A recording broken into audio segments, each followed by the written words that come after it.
तत्कालीन परिस्थितीमध्ये कोरोनासारखी महामारी आपल्या राज्यामध्ये आली आणि 3 वर्ष कुठल्याही प्रकारचे खरेदी विक्रीचे व्यवहार त्यामध्ये झाले नाहीत। ही त्या शेतकऱ्यांची चूक आहे का अध्यक्ष महोदय?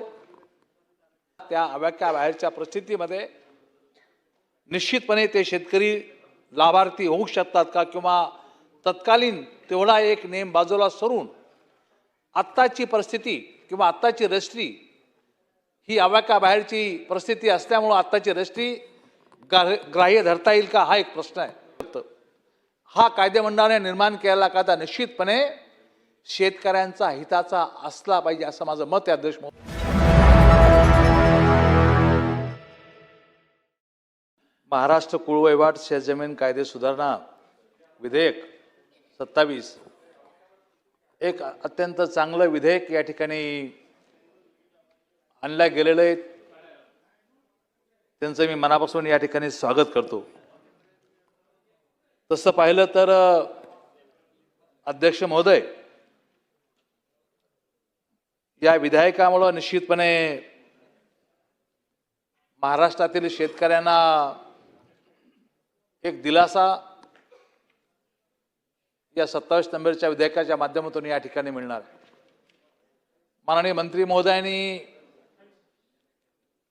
मांडण्याच्या विधेयक मांडताबरोबरच काही विषय या ठिकाणी स्पष्ट केले। जो विषय माननीय भास्करराव जाधवांच्या मनातला आहे तो विषय माझ्याही मनामध्ये आहे। आवाक्या बाहेरची परिस्थिती निर्माण झाली तर आणि त्यानंतर मग विषय माननीय मंत्री महोदयाने सोडून दिला। याचा अर्थ सभागृहाने किंवा आपण काय घ्यायचा अध्यक्ष महोदय? मी काही उदाहरणं आपल्यासमोर या ठिकाणी मांडण्याचा प्रयत्न करेल। मला जो यातला अर्थ स्पष्टपणे कळतो तो सोयीचा अर्थ शासनाला प्रत्येक प्रमाण याच्यामध्ये घेता येणं शक्य आहे। आता जालना नांदेड हा समृद्धी मार्ग, नवीन प्रस्तावित झालेला समृद्धी मार्ग, या मार्गाच्या संदर्भामध्ये मूल्यांकनाचा ज्यावेळेस विषय आला त्यावेळेस आपण साधारणतः मूल्यांकन कसं करतो की मागच्या 3 वर्षाचा विक्रीचा व्यवहार, मागच्या 3 वर्षाची परिस्थिती, खरेदी विक्रीचे व्यवहार। दुर्दैवाने अध्यक्ष महाराज, त्या शेतकऱ्यांच्या दुर्दैवाने की तत्कालीन परिस्थितीमध्ये कोरोनासारखी महामारी आपल्या राज्यामध्ये आली आणि 3 वर्ष कुठल्याही प्रकारचे खरेदी विक्रीचे व्यवहार त्यामध्ये झाले नाहीत। ही त्या शेतकऱ्यांची चूक आहे का अध्यक्ष महोदय? आवाक्या बाहेरची परिस्थिती त्यावेळेस निर्माण झाली असा मी अर्थ समजतो। भास्कररावजी, आवाक्या बाहेरची परिस्थिती निर्माण झाली असं मी समजतो।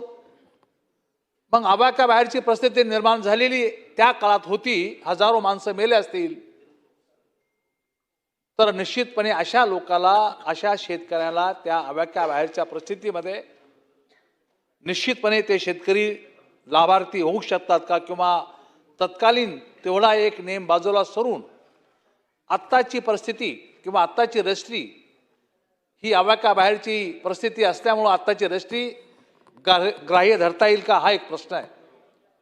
माननीय दिलीपजी राठी यांच्या नेतृत्वामध्ये गेली वर्ष, 1.5 वर्ष ही आंदोलन सुरू आहे।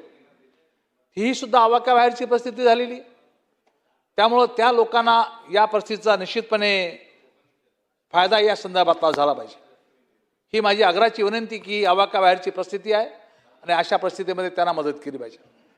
दुसरी गोष्ट की ज्यावेळेस नागपूर मुंबई हा आपण समृद्धी मार्ग तयार करतो त्यावेळेस अनेक नवनगर, अनेक स्मार्ट सिटी या संदर्भातलं आरक्षण त्या जमिनीवरती, त्या शेतकऱ्यांच्या जमिनीवरती टाकल्या गेलं। जांभोडी असेल, पानशेंद्र असेल, मुंडेवाडी असेल किंवा या सर्व गावामध्ये हे आरक्षण टाकलं गेलं।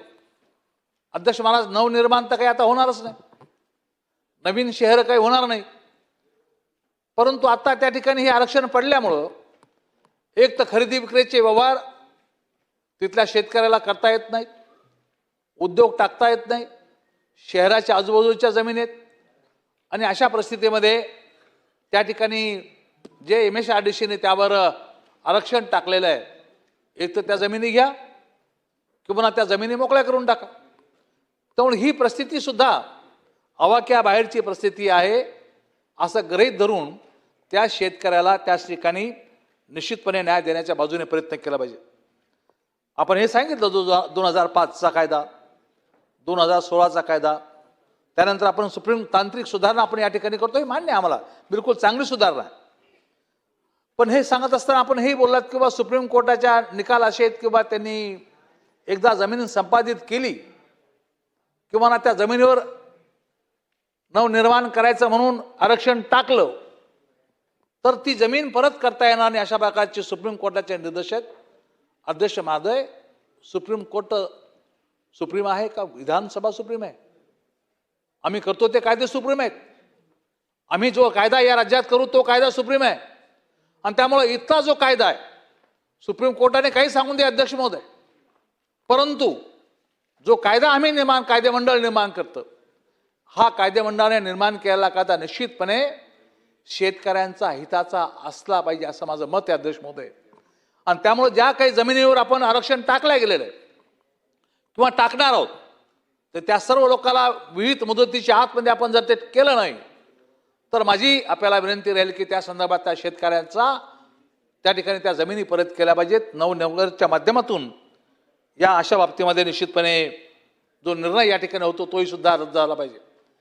मी माननीय मंत्री महोदयाचं अभिनंदन करेन की 40 फूट नजराना आपण अत्यंत किरकोळ बाब होती पण ती कोणी आणली नाही. माननीय मंत्री महोदय या राज्यामध्ये महसूल मंत्री म्हणून ज्या पद्धतीने माननीय बावनकुळे साहेब काम करतात, खरंच कौतुकास्पद त्यांचं या ठिकाणी काम आहे.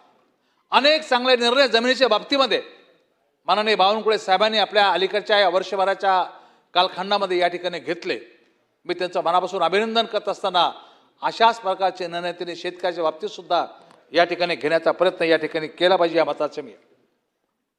आपण जे काही विधेयक आज चर्चेसाठी घेतलेले अध्यक्ष महोदय, हे फक्त कागदावरचे कायदे बदलणारा नाही अध्यक्ष महाराज, हे ते महाराष्ट्रातल्या लाखो शेतकऱ्यांना या भविष्याचा निर्णय घेणारा विधेयक आहे. त्यामुळे निश्चितपणे या विधेयकाचं अध्यक्ष महोदय मी स्वागत करतो. जमीन ही केवळ मालमत्ता नाही अध्यक्ष महोदय. शेतकऱ्याला फक्त जमीन 2 एकर 5 एकर ही त्याची मालमत्ता नाही, ती शेतकऱ्यांची ओळख आहे अध्यक्ष महोदय. जमीन त्यांच्या बापदादाची ओळख आहे, आजोबांची ओळख आहे, स्वतःची ओळख आहे. जमीन ही त्याचा सन्मान आहे अध्यक्ष महोदय, कुटुंबाचा आधार आहे अध्यक्ष महोदय जमीन. आणि त्या जमिनीच्या बाबतीमध्ये कायदे करत असताना निश्चितपणे अत्यंत काळजीपूर्वक कायदे आपण या ठिकाणी करण्याची गरज आहे. कोणाची ओळख, कोणाचा सन्मान, कोणाचा कुटुंबाचा आधार अशा पद्धतीने आपल्याला सहज हिरावून घेता येणार नाही अध्यक्ष महोदय. त्यामुळे हा कायदा करत असताना किंवा हे कायदे करत असताना निश्चितपणे तो शेतकरी जो कुटुंबाचा आधार आहे त्या शेतकऱ्याच्या बाबतीमध्ये निश्चितपणे अत्यंत बारकाईने विचार या ठिकाणी होणं गरजेचं आहे. या विधेयकाचे अत्यंत महत्त्व या ठिकाणी आहेत की महाराष्ट्र कुळू व शेतजमीन कायदे सुधारणा विधेयक 2026 हे जमिनीच्या व्यवहाराच्या बाबतीमध्ये निश्चितपणे खूप पारदर्शकता यामध्ये आणलेली आहे. भाडे कराराच्या बाबतीमध्ये हक्क आणि शेती व्यवस्थापनाशी थेट संबंधित हे विधेयक या ठिकाणी अध्यक्ष महोदय याही बाबतीमध्ये अत्यंत बारकाईने विचार यामध्ये केलेला या ठिकाणी निश्चितपणे जाणवतो अध्यक्ष महाराज. राज्यातील शेतकऱ्याला कायदेशीर संरक्षण या विधेयकाच्या माध्यमातून मिळणार आहे. पारदर्शकता आणि स्थैर्य देण्याची मोठी संधी या विधेयकाच्या माध्यमातून निश्चितपणे शेतकऱ्याला या ठिकाणी मिळणार आहे. बदलत्या काळामध्ये जमिनी कायदे अद्ययावत करण्याची निश्चितपणे आवश्यकता आहे अध्यक्ष महाराज आणि ती असली पाहिजे. नक्की जे अनुभव आपल्याला येतात बदल करणं हे गरजेचं आहे आणि त्यामुळे हा बदल सुद्धा आम्हाला सभागृहाला मान्य असलाच पाहिजे. या विधेयकाचे सगळ्यात माजू अध्यक्ष महोदय जमिनीचे हक्क स्पष्ट करण्याचा प्रयत्न यामध्ये आहे. या विधेयकामुळे जमिनीचे व्यवहार अधिक पारदर्शक होतील अशी अपेक्षा आहे अध्यक्ष महोदय. शेतीमध्ये गुंतवणूक वाढण्यास यातून मदत होणार आहे. पण या विधेयकात एक चिंता निश्चितपणे वाटते अध्यक्ष महोदय शेतकऱ्यांच्या हिताचे स्पष्ट संरक्षण या विधेयकामध्ये आहे का हे मंत्री महोदयांनी आम्हाला स्पष्टपणे या ठिकाणी केलं पाहिजे. या ठिकाणी सुधारणा करत असताना अल्पभूधारक व सीमांत शेतकऱ्यांचे हित बाधित होणार नाही का हाही विचार यामध्ये केला पाहिजे. याची हमी यामध्ये आहे का हेही आम्हाला सांगितलं पाहिजे. मोठी गुंतवणूकदार करणारे लोक जे आहेत, जे कॉर्पोरेटर जमिनीत जे कमी जमिनी बळकवणार आहेत, त्यांचं हित तर यामध्ये नाही ना हाही विचार आपण या ठिकाणी केला पाहिजे. तेव्हा निश्चितपणे मला पूर्णपणे खात्री आहे अध्यक्ष महोदय, हे विधेयक शेतकऱ्यांच्या हिताचं निश्चितपणे या ठिकाणी असणार. त्यामुळे या विधेयकाचं स्वागत आम्ही या ठिकाणी करतो. जे काही प्रश्न आम्ही या ठिकाणी उपस्थित केले त्या प्रश्नाचं उत्तर आम्हाला निश्चितपणे मिळावी अपेक्षा व्यक्त करतो आणि या विधेयकाचं स्वागत करतो. धन्यवाद.